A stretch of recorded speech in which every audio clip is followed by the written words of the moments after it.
the Sly&Wesh podcast. My name is Wesh. My name is Sly.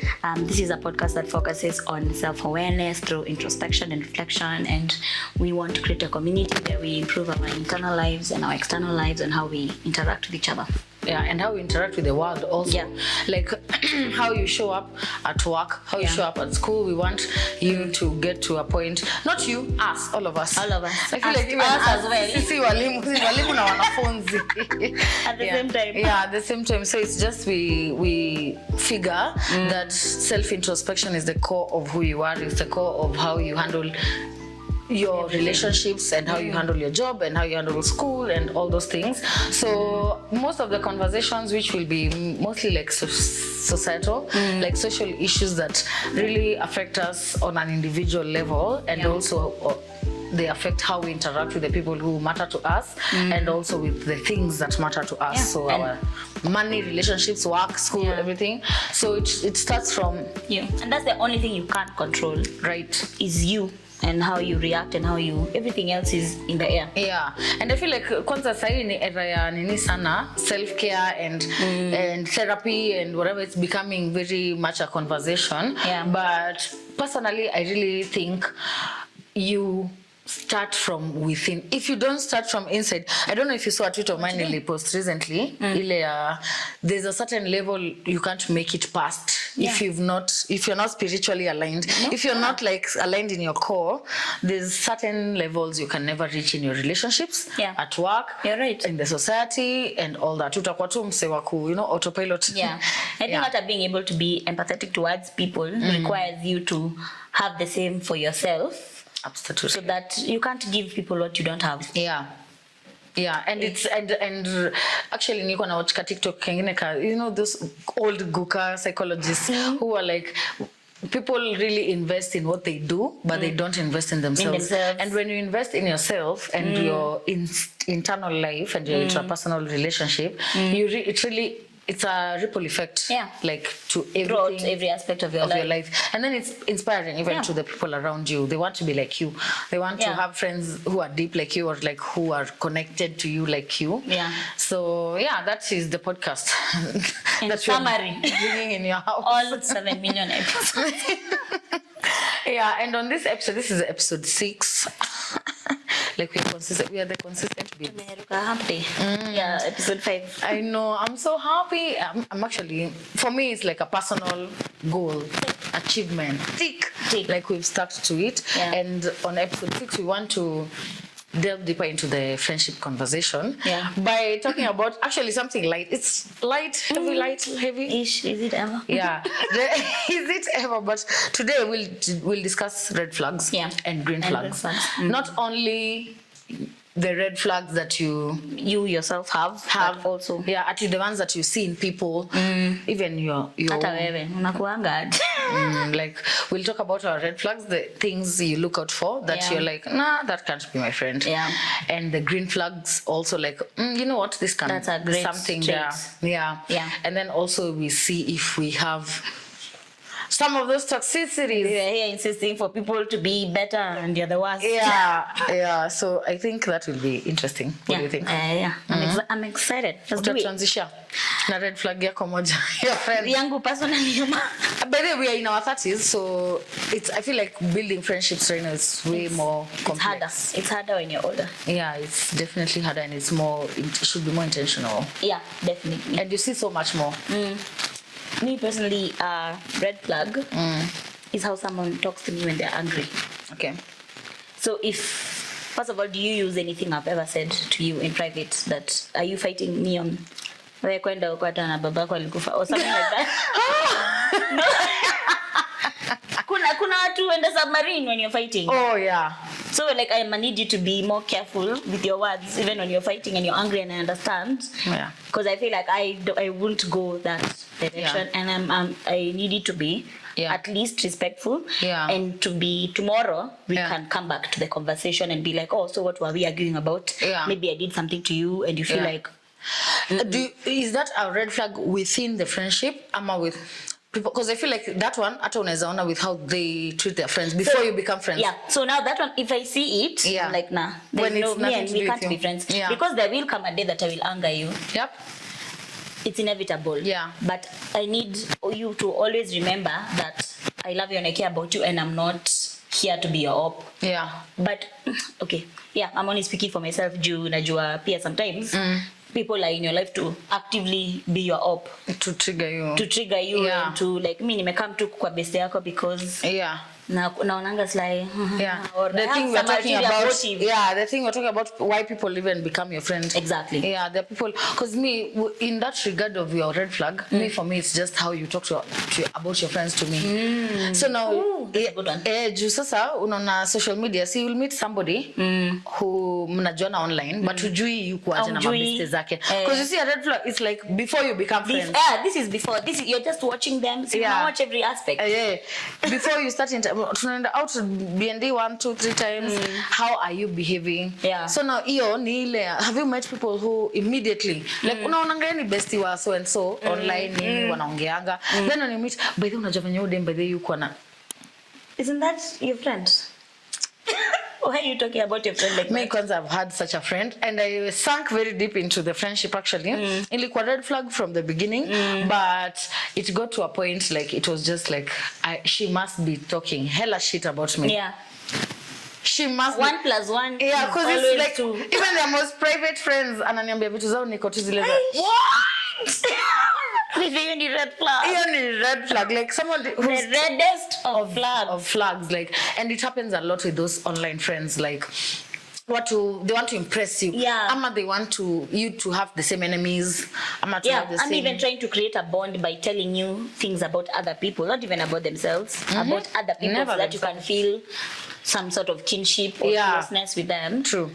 But it's like, if that is your friend and that's why you're talking about them, na mimi na hata hatujaanza ataenda kuambia bado unajua hata kwake ana unasema nini about me? Because whether it's true or not at this point is neither here nor there. Yeah. For me, that's properly a red flag. Yeah, because of course, you know, by the time that person is angry with you, you see the way you're saying you're red flag. Huyo mtu unataka kumkasirisha babe. You don't want to get to anger them. Akajua even the smallest thing about you and I spin into a whole akona microphone kwa marimari anaambia tangazo. Yeah, that's a proper red flag. Anyone that is like good as red flag. Anyone is like so quick to tell you about people kwanza, you know, their friends. Yeah, major red flag. Oh my god. I think those are 2 in 1. Right. Yeah. 2 in 1 red flags for budding friendships and for also a potential friendship. Yeah. 2 for the price of 1. Oh my god. I think another one which is like is it the opposite, but not really, is the oversharing one. Yeah. For me, I won't take it like you're a bad person. Yeah, but I'll just know you've not worked on some things, and it might not be necessarily a red flag. I think it will affect our friendship. But it's a red flag in regards to who you are as an individual. Yeah, and to make you feel a bit uncomfortable. Yeah, because me nimesha America overshare na nishaanza kuweka watu kwa classes. Wow, those people who overshare over there. Trust me, I am an oversharer. I'm a recovering one. So I know if actually we are also talking about our own. That is my red flag. I'm sure kuna watu nimemeet. I'm sure kuna watu nimemeet wakajiuliza udem Sly sijui kama ni pombe ama ni nini, but aliongea. Aliniambia vitu mingi sana. Yeah. And that one I think it's now you decide depending on your journey, where you are in your journey and how much you're willing to accept, because also for oversharers you're putting a responsibility on the person you're sharing to. Yeah. So even them they have to be like, where? Yeah, too to much, draw the boundary for too themselves. much too soon for me. Yeah. And also I think for me, if you're younger, I think I would understand Kiasi. Yeah. Like you see, definitely. Yeah, because like with your sister, I love your sister. Oh my god. But I think we would be friends if she was not that much younger than me. Like that much younger, because she'll share and she'll feel like, you know, she's home when you're young and you meet an older person who is like comfortable to talk to. I think it's important to be able to distinguish why this person is oversharing. Also, you can't even get to that point if you're not. It's not a one size fits all for everybody. Yeah. By the way, if you're into this kind of conversations, you know, we don't tell people to subscribe on we act like we have 1 million subscribers. Us and our 30 subscribers. Please, if you're watching and you're flowing with this conversation, just tap the subscribe button and like comment. Let us know what you think. Yeah, what you think, and then share your red flags now.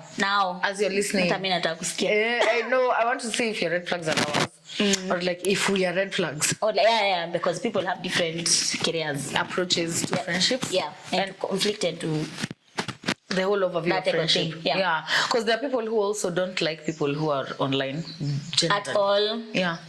Like, I don't want to be around you because you're known by people, and like it's a red flag that you're popular. I think for me it's how you are. Because I would have an issue, yes. But you would. But you see, like you have a very healthy distinction between this is online, this is offline. And if you're sharing things, you're sharing your own personal things. You're not sharing like anybody else's. So, but that's fine. Everyone has, it's your prerogative. You do you. But if it's now to the point where it's spilling over into my life, my things are being fodder. Sorry, no. Proper red flags. And I feel like most people online, okay, not most people, let me not say most people, but I have seen that, actually, I won't mention names of channels, but there's a channel I watch and they do like friend letters and love letters and whatever. And something stuck out to me with this one friendship, because they were like, they bonded because they had the same aesthetic. Okay. Like, I noticed she wears the like nice perfumes. She's so well dressed. She's so well like articulate. She's into soft life like me and whatever. And I realized like they connected on that level and they are very good friends. Mimi, hiyo ni red flag kwangu. Okay. I think hiyo ni red flag kwangu. Like, if you're viewing me as an aesthetic, like do I fit into your picture? Yes. Am I skinny enough? Like this picture that you're making is, nataka mabesti wanakaa hivi. Exactly. Nataka mabesti warembo, nataka mabesti wanae place, mabesti over heels. Like it sounds crazy, but no, it's very real in this Nairobi, actually. Did you see the tweet of that babe who was like, they went out with this babe and that babe was dancing. And she was so put off because that babe was in the club dancing. What's wrong? And me, I'm thinking, I'm in the fucking club. Dancing all the time. No, I want to dance. Why don't you want me to dance in the club? No, but they're babes. Where else? Wanaenda kwa club kuonwa. And like, I get it, you're pretty, you're smelling nice, you don't have to sweat. It's okay. Great, in fact. But me, if I feel like I'm hanging out with a person like that, babe, for me, that's a red flag. And it's a person who, it's all about image and what people are seeing, and not really about us having fun together. Or also someone being myself. Your actions. Exactly. Like, nakam dance you. And in the same breath, I love people who are true to themselves, like, you're bougie or whatever, but don't make that my business or my problem. But I have to act like you and be like you and portray a certain image. I feel like I've really actually worked hard to not be this big. That person. That's a huge red flag. I feel like. Right. I was telling Shad how when there's people like me, my favorite type of women are women. Not women, but people. Mostly women. Let me say women. I'm biased. Sorry. Are women who are themselves. Unaona kama the babes I'm telling you, the aesthetic babes and whatever. I like that. I like that. That is your brand, and you're following your brand in your offline and online life. I love that's that. What you like doing. Yeah, I love women who are just like, come on, me. I'm the biggest Amber Ray fan. Honestly, I don't care. I don't care what anyone says. I don't care. But she's so unapologetically herself. Even if you're not a fan specifically. You don't even need to be. You can respect it. You respect that she's been consistent. This is who I am. Me na show. Me, in fact, nataka msia kona do. That's it. That's it. Like, I don't care about anything else. I love that that's who she is. But now, if it crosses over to, I can only have friends who are like me. I can only have friends who ati hauna mbaba. Mbona una mbaba? Unaemba umesota na unakatiwa na wababa na unakata. Aje sasa. Girl. That's a major red flag. On your own. And me, I do me on my own. If you can let me be myself, accept me the way I am. That's a green Actually, to me move green flags, but green but for me that's a red flag. If you want to impose your lifestyle and your life on me and your values, whatever it is. Exactly. So those are like some of our red flags. what is a red flag? Actually, kwa story ya red flag ndio nilikuwa nakwambia Wesh. I wanted to say about how I've had a red flag for the longest time. Which is babes who fight when they're drunk.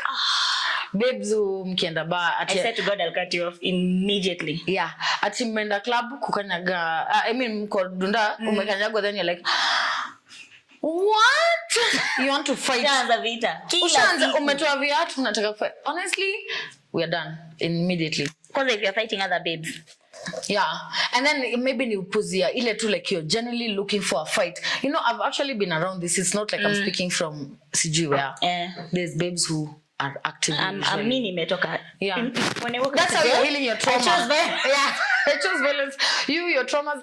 Actually, on our previous podcast, we've talked about this, like people who are very, I don't want to unpack, I don't want to address any of my issues. I'm on autopilot mode for the rest of my life. You will deal with this. But when you're at the club, you're fighting. Everybody. When you're drinking, you're violent. Okay, so how are we going to I always take it as it's only a matter of time before this violence turns towards me. Yeah. And me, please, I'm not in the business of fighting people. I know. But now you see, babe, that's the thing I wanted to say about red flags about myself. Because that happened to me recently. I was that friend recently. No, but again, it's not at Nini. The point is a behavior. You've been doing this. Every single time you drink, you get angry, you get violent. I mean, some days will be bad, other days will be good. Yeah. But come on, killer time. Yeah. It gets tiring because it gets that point where it's like, okay, how many times can I understand this behavior? Yeah. Every time, save and out to in peace because every time I'm doing damage control. Yeah. If it's one time, ni sawa. We all do that. Even me myself, I'll find myself in that position. But if it's all the time, na mi kwanza naongea ile like combative, like Mimi unafanya nipigwe. I know. Ati tuko huko. Aki, but you know, fight for you. I'm sorry. You know, there's a friend of mine I recently had to fight for. Aki, lakini baby, I'm so sorry, I won't fight for you. Yeah, ilibidi. Oh, give me the fight. Ilibidi, but I realized, like, how do these babes survive? These babes are always fighting. All the time. Because my nails, I was bleeding. Like, my nails broke. Like, It's very expensive at this point. Yeah, but I usually noticing dem. Niki hang out na dem 1-2 times, I can know who dem anaweza pigana kwa club. But babe, it was very humbling for me to see that in myself, like with my friends, and then mimi ndio nimeanza war, like and it still didn't get physical though. It still didn't. Yeah. So imagine killer time. Literally fighting for your life. No, that's the biggest red flag ever. If you're that babe, I'm sorry, you need to unpack some things, but it's okay. We'll talk about it. We'll get friends with other people. Just not me. Yeah, not me, honestly. So I think what is one red flag of yours? What do you think is one thing someone would interact with about you the first, second time, then feel like, ah, you dem saki kwa best yake? Gosh, what did I say? I feel like I'm extremely passive aggressive. Okay. Like extremely. No, will it show during the first 2-3 interactions? I don't think it's going to show that soon. Yeah. I don't know, maybe it might come off a bit preachy. Yeah. Or a bit like know-it-all, maybe. Okay. I feel like, I'd respect it if someone told me. I know. I wouldn't even be annoyed. You kweli tu. I know. Me, I think mine is definitely the oversharing one. Even when I try to grow. I'm sure there's friendship, like potential friendships like, sabotaged. It's too much. They were like, madam. Ni hivyo hata wewe. Si uko na mabisho wengine si. So ndio waambie. I'm really outgrowing that. I'm really trying to outgrow that because oversharing, like we said in the other episode, is a major indication of trauma. Yeah. Like it's a trauma response when the first person you meet unaropokwa tu. Alafu by the time unaropokwa ni probably kuna kitu ime happen, a bunch of shit has piled up, ime kupush over the edge. So nani yako hapa? Yeah. Huyo msee ndo ana receive the brunt of dustbin to dump your shit into. So yeah, for me that is definitely mine, oversharing. Na hiyo yenye recently the conflict was, although that one of mine I think it was a pile up of issues. It was, that's what I'm saying. By the time unafika hiyo point ni vitu haujadeal nazo zimetokea tu at the worst time. Yeah. But like I was saying, my red flag is how you fight. You still there's still boundaries being kept. You get. So fine, you can be going through something, you can ropokwa, you can whatever, but kuna lines bado hauta cross. So ni sawa, because you can't be perfect all the time, and you can't be, oh my god, you day young. Yeah. And then also, if you interact with someone for the first time and you put them off, it's okay. It's fine. Like, you're not everybody's cup of tea. Yeah. And I think that is something, it's a very hard pill to swallow. It's a hard pill to swallow. When you're what do you mean I'm not amazing? Yeah. Like, you tell me I'm not the best friend you've ever had. Oh my god, how? Oh my god. I feel like it's also an age thing. I feel like when you're young, in your 20s, kwanza early 20s, you're really hell-bent on making friends. And everybody in the world thinking you're the best person in the universe. Yeah, and to be understood. Like the need to be understood by the people you're hanging around with. Actually, oversharing utoka hapo. You want that person to have your context. Yeah. And I want you to see, and also I want you to tell me, see, I reacted right? Yeah, like, the validation. My feelings are correct, right? Yeah, for sure. So also with age is vitu come to na age. Hata sisi venye mimi najua hata hiyo kitu ya. Actually, one weakness of mine relationships ni self sabotage. Hiyo nimekuwa nayo throughout like my 20s. Actually when I look back, I actively sabotage my relationships and friendships. Actively, like I go out of my way to ensure this thing is burnt to the ground. Is that not madness? Anyway, but now when I've gotten old and najiuliza, why do I do this? Why is it? It may spill over sasa. It may spill over now to the people who actually matter to me. Na inakuwa, why you actually care about this? I actually care about this friendship. Why am I sabotaging it? So some things also come with age, like some level of self introspection. Inakuja nawe kuanalyze patterns zako nini. If you are there and you can just look back. Yeah, actually, on all the friendships that you've had that ended, who knows? Yeah, or the ones that are now and they're strained. Tuseme tu zenye uko nazo sahi na zina strain. Why are they straining? What role are you playing? Yeah. In the downfall of that if friendship. Umekosewa, that's okay. No one is saying actually you forgive everything that has happened, but what can you do different? Even if it's not for that particular relationship, maybe it's for the future friendship. Yeah. I don't know. Yeah, it's very important to ask yourself, like, also the thing I was telling you, like, there's actual adults without friends. That's so sad. The way us guys, we bonded with people in high school and we sustained them. We had people in campo, we still have them. There are people who didn't. So now they have to rely on now them as working class people to find a friend. Actually, if you're there, honestly, I'm so sorry. Tell us, we send you flowers, but I actually realized it's a thing of like, I'll meet friends at the next stage. Yes. I'll meet friends at work. It's not a time for friends. It doesn't matter if I don't invest in this friendship, I'll still meet a friend. But now you're meeting people with the issues you've not resolved. You don't even know your green flags and red flags for friends. You're interacting with anyone who says yes to your plans. Yeah. And the older you get, the more people have agendas, the more you have to lose. So you can't be as vulnerable as you could have been at like 15. Yeah. You're like, Even at 24, like after campo, you really want to build a tribe. But now at 31, me, I want you to be my friend when you kukope do. No, na drive Instagram. Tumeenda out, tumebuy boti. I'm just like, we are never nikopesha. Do you know how many friendships are like that in fucking Nairobi right now? Like people are keeping friends because they can gain from you. And if you don't have that bond to that instinct to show you why people are gravitating towards you, it will be a challenge. Yeah, and you have to be painfully honest with yourself and with your mistakes and with your... And sometimes you ain't shit. Yeah, most times I feel like we validate ourselves way more than like we think we are way better people. It's either you're over validating or under. Hakunanga msetu ako in between. Kama ako poleni. Ameenda therapy. A lot of self work. Hatujamuona bado, but most likely maybe we shall become yeah. So I don't know. We can switch to the green flags. I think too.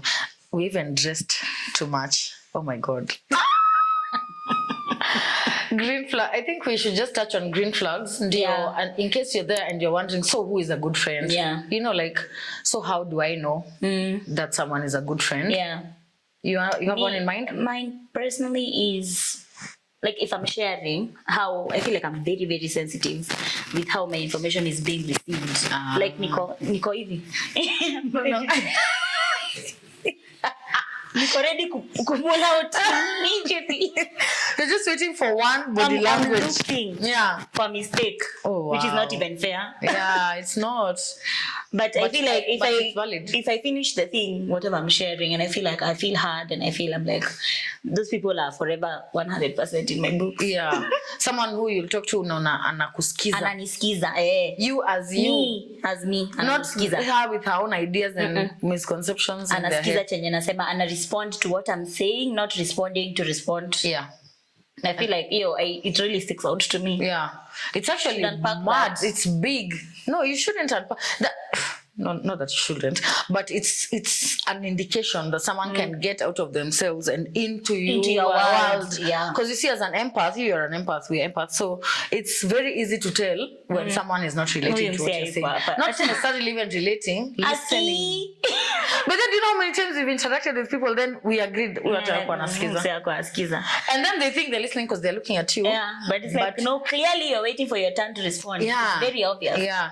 But for me, that's a major green flag. You're just listening, you're engaging, you're being interactive, you're giving me a perspective. Even the questions you're asking are indicative of the fact that you're listening to what I'm saying. Yeah. That's a major green flag for me as well. We are communicators, so mtu mwenye anajua communicate ni two-way. It's mad. Like that's a big. I think that's my first as well. I mean, that's a very huge. That's a major one. Me. Yeah, I think another one for me right now that stands out in this era of social media and WhatsApp and whatever is someone who doesn't put pressure on me. And I know that might sound sijui how, but ushai meet watu. We were at the club yesterday, we met, we bonded. Not the club, actually, in the club.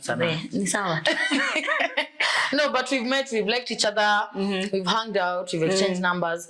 And then tomorrow, you're texting me. So many texts are maybe, I had a good time, blah, blah, blah. Then me, I'm like, maybe I won't see. Ama niko na hangi, ama jioni then. Then jioni nipate umeniambia, hi, didn't you see my message? I'm stressed just thinking about it. Hi, I tried calling you. Did you see my call? And you know the people who could say that's a red flag that I don't want to communicate.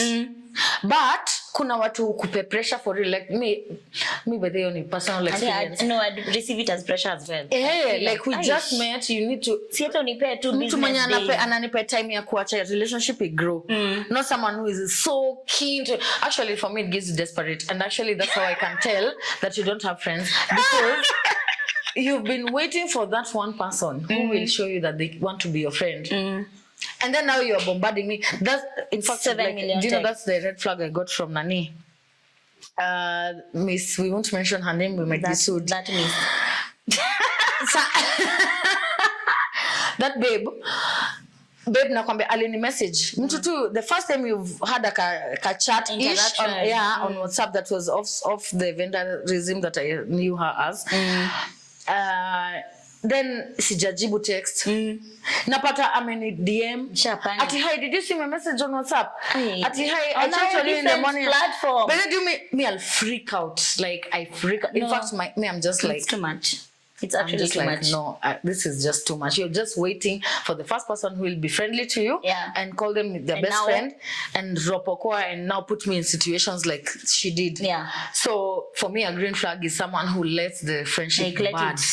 Come to later come. Leo available. Okay, so what tunaweza try Friday because I'm a mom personally. I live so far from everybody, so far from Nairobi. I feel like somebody who is just like, "Ai, kwani si niliona ulikuwa umeenda out na nilikuwa local." Mimi sikuwa nimeenda. As in I hate if you're not giving me pressure and I don't feel like the friendship is under pressure, it's a green flag for me. I love even when you're texting someone, you can tell. Yeah. Like if maybe unaona kama haja respond, maybe hana time, maybe amechoka, maybe so many maybes. And you should be able to tell yourself. Adding 5 more texts is not helping the situation, it's making it worse. Yeah. And then also don't assume. Like unaona kuna watu uta text Evo, kama mimi, let me give an example of how I'd handle it. I've met a babe, I really like her. It's obvious. Me, you will know. The one thing about me, you know, I like you. You're the best. Oh my God. It's a good trait. Yeah. So I'll text you and then nitaona hujajibu. If it's 2, 3, 4, 5, 6, 7 days, sawa. 1 week I'll be like, hey. Yeah, another one. Not Another at the 2 hours later. And then I won't be like, did you see my text? Of course you saw my text. There must be a reason why you didn't respond. It's not even about me. Yeah. So in case you're free this weekend, niambie. Yeah. But not at nilikutext huku, bro. I don't even know what you're dealing with. It's too much for me. That's a green flag if you're not giving me pressure. So I think, I don't know. Do you have one more we can wind up with? We'll talk more about. Way more. The story is issue. Mob, actually. Mob.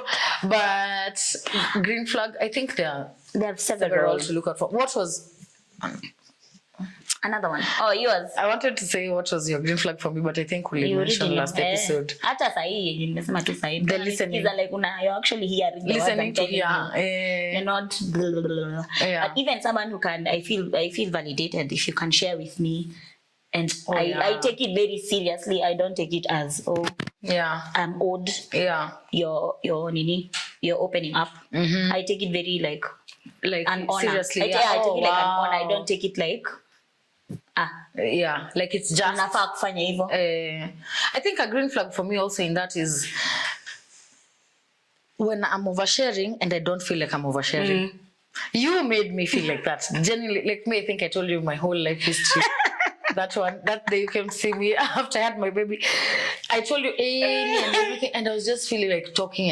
I was just, I felt hard and seen and safe and everything. And there was no pressure then to be like, oh no, we are best friends. Never been. Actually, hakujawahi kuwa na hiyo pressure. Tupatane kesho. Si tulikuwa na jana na tukabond. Mbona leo atuende? See you in a month. Yeah, whenever we see each other. So yeah, that's 1 or 2 or 3 or 5. Several 15 million. Yeah, so you can comment and tell us like I want to hear flags, right? Red and green flags. Yeah. Your bestie. How did you know your bestie is the person for you? Yeah. How did you know this person is going to stay? You know? Yeah. Or you're going to make an effort to get them to stay. Yeah. That you're going to do the work. Yeah. Yes. So yeah, oh my God, I enjoyed that. I hope you enjoyed listening to that. And until next time, bye.